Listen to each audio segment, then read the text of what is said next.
imanza gacaca kugira ngo zibe imanza ukuri kuvugirwamo zahindutse ibintu nakwita nk'urubuga rw'amakinamico yo guhohotera bamwe bagamije kwambura imitungo yabo cyangwa se abanyamashuri bagamije kubambika icyaha batigeze bakora. Inkiko nyinshi za gacaca zarenganije abantu mu buryo bunyuranye, cyane cyane natanga nk'ingero z'abapadiri, abantu bihaye Imana baje kumara imyaka myinshi bamwe muri gacaca nka Padiri Joseph Ndagijimana waje kugirwa umwere na gacaca amaze mu imyaka 4 bakamugira umwere ku itariki 26 z'ukwa munani muri 2009, ariko bagahita bamushakira indi gacaca y'Inyanza ikaza ikamukatira burundu. Ndavuga abapadiri benshi cyane bagiye bafungwa cyangwa se bakatirwa n'inkiko za gacaca, cyane cyane nk'abo muri diocese ya Kabgayi. Abapadiri benshi barakatiwe, bamwe babahani Burayi ariko barakatiwe. Ariko ntabwo nakwibagirwa na Padiri Sekamana Denis wari warigeze gukatirwa imyaka 4 arafungurwa azira ko yagiye kuri bariyeri ejo muri gacaca musubizamo bamukatira imyaka 15. Abapadiri Nturiye Emmanuel bigeze gufungurwa bagizwe abere n'inkiko zisanzwe, gacaca zikongera zikabafungira ubusa, ubu bakaba bamariyemo igihe kirekire. Hari abahanzi nka Masabo Nyangezi, Bankuru Nziza François wahunze igihugu na Masabo Nyangezi uba hano mu Bubiligi, abo bose gacaca zarabarenganije.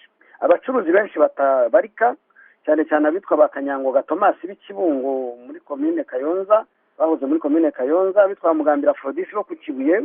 Abacuruzi benshi b'Igitarama bagiye bahohoterwa na za gacaca nabo ntibabarika. Ariko nanone nse kwakwibagirwa abaganga b'Ibutare. Abaganga b'Ibutare bakatiwe barimo na murumuna wa Perezida Habyarimana bitwa Serafe bararengana. We nyamara yavuye no mu Rwanda hakiri kare, abantu bamuhungishije, yavuye mu Rwanda ku itariki ya 9, ariko bakomeje kumubeshyira ko muri gacaca ngo yisha abantu Butare. Cyane cyane abaganga bose b'Ibutare n'abarimu babo barimo bigishaga muri University Butare nabo bararenganye. Navugamo babiri bababaje kuko bafunganywe n'abagore babo. Hari Bernard uzaba kiriho wafunganywe n'umugore we Antoinette Nyirabakungu akaza no kugwa muri gereza. Hari Atanaze Hakizimana wafunganywe n'umugore we Consensa Nyirabigirimana. Abagabo bakatiraga imyaka 30, abagore bakabakatira imyaka 25, kandi izo gacaca zaranzwe n'urusaku n'induru ku buryo abaregwaga ntibigeze babona umwanya n'umwe wo kwisobanura cyangwa babashinjuraga ntibigeze babona umwanya wo kubashinjura. Ibyo byose bigaragaza ko gacaca zagiye zibamwe ari akagambane aho kugira ngo ziburu urubuga rwo kuvugisha ukuri. Abandi bantu navuga barenganijwe na gacaca ni abafara, abantu bahoze bari mu ngabo zatsinzwe za Habyarimana, witwa Siriake Habyarabatuma nawe gacaca zafunzwe mu mwaka wa 2004, na General Rora Munyakazi nawe waje guhitanwa na gacaca mu mwaka wa 2006, ari kumwe ndetse na Padiri Munyeshaka Wenceslas wakijije abantu benshi kuri paruwase ya Sainte Famille, ariko agakomeza gukamirwa mu Kitoga n'abantu bashaka gusebya Kiliziya Gatolika. Ari nabyo byagiye bigaragaza ukuntu ba Musenyeri Misago bagiye bafungirwa ubusa. N'umujuji wamufunguye witwa Jarier Rutaremara akaba yaragonye guhungira mu Bufaransa mu mwaka wa 2002, mu mwaka wa 2000 akimara gufungura Misago.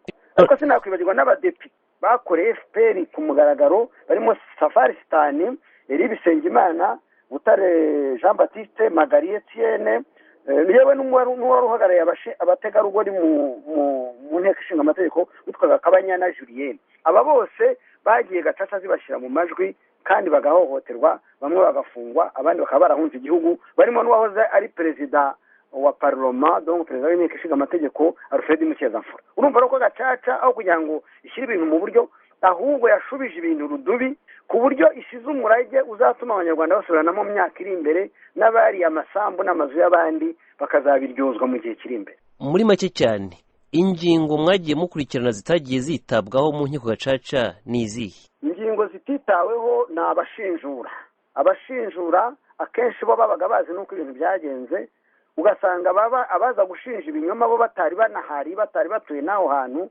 gusa bakazanwa n'indonke yo kuvuga ngo uyu muntu nibaramuka bamukatiye muraryibye, murarya umutungo we, mugabane amazu, mugabane amasambu ye n'ibiki. Icyo kintu nicyo cyababaje abantu, kuko abenshi baje mu manza za gacaca ari abashinjura bagiye baterwa ubwoba, bamwe barafungwa, hari n'abakatiwe nko mu rubanza rw'umucuruzi Kanyango Thomas w'Ikibungo, abaje kumushinja bamwe barakatiwe baranafungwa, abandi barahunga, abacikacumu batinyutse nabo bamerera nabi babatera ubwoba. ibyo byarabaye no mu rubanza rwa Mugambira Aphrodise. Ku buryo rero iyo urebye umurage wa Gacaca ni umurage mubi, nta nubwo tuzi uko bizagenda, nabyo bimeze nk'ahaciye jenoside abantu bakica abandi, no muri Gacaca naho abantu bahohoteye abandi mu buryo bw'indengakamere. Ni nacyo kintu tusigaranye muri Gacaca, kuko ari amashyirahamwe arengera ikiremwamuntu, ari n'abaturage bo mu gihugu imbere bose barabibonye, n'abategetsi benshi batinye kugira icyo bakemura, kuko bisa nk'aho Gacaca yabaye uburyo bundi bwo guhotora inzirakarengane cyane cyane zo mu bwoko bw'abahutu. Mwareba se Bwana Matata mukabona imwe mu ntego inkiko Gacaca zari ziteganijwe kugeraho ni uguteza imbere ubumwe n'ubwiyunge bw'abanyarwanda. Izi manza zimwe muri izi manza zishobora kuzasubirwamo, icyo mubona cyakwibandwaho ngo iyo ntego y'ubumwe n'ubwiyunge igerweho ni iki? Imanza ntabwo dukeka ko bazazisubiramo, bigomba kuba ari cya kinyoma cy'iyo leta y'i Kigali ko isanzwe ibikora, kuko abantu basabye kera mbere y'uko izo manza zikora amahano, basabye kera ko izo manza zahagarara zikigwa neza. None se wasobanura ute ko abantu bitoriwe n'abaturage ku mirenge mu bajuji bagera ku 200,000, leta yirukanyemo abajuji barenga 45,000 kandi babirukana umwaka wa 2005 inkiko za Gacaca zikimara gutangira. Ikindi cyaje kugaragaramo kinababaje kigaragaza yuko nta kuri kuzabamo, nuko Gacaca yagombaga kugaragaza ukuri, igaha ijambo abaturage, ahubwo yabimye ijambo ikabatera ubwoba ikanabacecekesha, ku buryo bagiye bashyiraho n'amategeko yo kuniga no kuboneraho urwaho rwo gucecekesha abantu bashaka kugaragaza ukuri. Ni ukuvuga rero ko Gacaca zitagaragaje ukuri, ahubwo Gacaca zimakaje ikinyoma, zimakaza n'umuco wo kuboneraho umwanya wo kwambura abantu imitungo yabo. Abantu bagurishijwe amazu yabo mu cyamunara, bakagurishwa amasambu, ni benshi nabo ntibabarika. Ku buryo iyo urebye muri makeya nk'ibintu byagiye abantu bagiye bandika basaba ko imanza zabo zisubirwamo, natanga nk'urugero rw'uwitwa Ryumugabe Jean Baptiste, akaba ari umuntu wa hano mu Bubiligi, bamugurishije inzu bigaragara ko bamurega batanamuzi, kuko bamwitaga ko ari dogiteri kandi atari dogiteri. Yandikira inzego zose, yandikira Perezida Kagame, yandikira Umuvunyi, yandikira yewe n'urwego na komisiyo ishinzwe uburenganzira bw'ikiremwamuntu, bose bamuburiye igisubizo.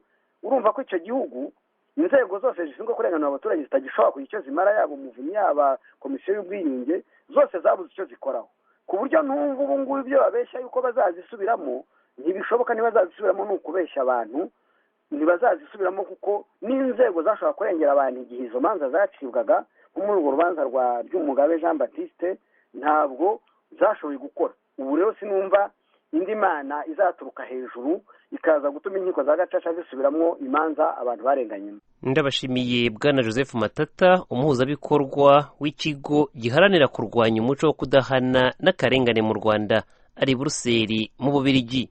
Twagerageje kuvugana n'umunyamabanga nshingwabikorwa w'inkiko Gacaca mu Rwanda, Madame Domitille Mukantaganzwa, kimwe n'ukuriye abanyamategeko mu nkiko Gacaca ntibitaba telefone zabo zigendanwa. Twari kubabaza ku bijyanye n'uburyo buzakoreshwa kugira ngo ingingo zitaweho zubahirizwe mu gihe imanza zizasubirwamo.